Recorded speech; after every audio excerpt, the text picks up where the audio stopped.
Iginiit po ni Senador Ronald Bato de la Rosa na politika ang ugat ng lahat ng panggigipit sa kanya at sa pamilya Duterte. Ayon po kay Senador Bato, target ng mga nasa likod nito ang pabagsakin ang mga Duterte at kanilang mga kaalyado. This is all about politics. Ha? Politics ito. Yung Trillanes nagalit sa mga Duterte, yung mga makakaliwa, nagalit sa pagtira ni Duterte sa mga komunista.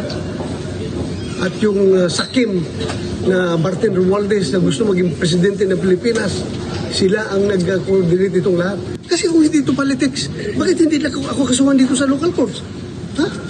They want us to banish from the Philippine soil. Yan ang gusto nila, kaya doon sila nag-file.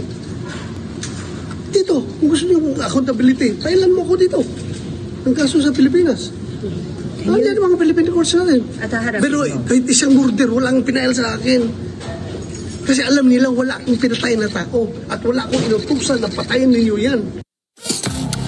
Sa banta ng pag-aresto sa opisina ng Senador Jinggoy Estrada, nagpalipas ng magdamag si De La Rosa kasama si Senador Robin Padilla. Samantala ipinahayag ni Padilla na hindi kinikilala ang arrest warrant mula po sa ICC. Anya sa Senate Resolution number 44 na karapatan ni Bato na bigyan ng sapat na due process para dumulog sa lokal na korte. Para sa amin, hindi valid yun. Kung warrant yun galing sa Pilipinas, yun, mababahala kami. Pero kung warrant sa ibang bansa, stupid.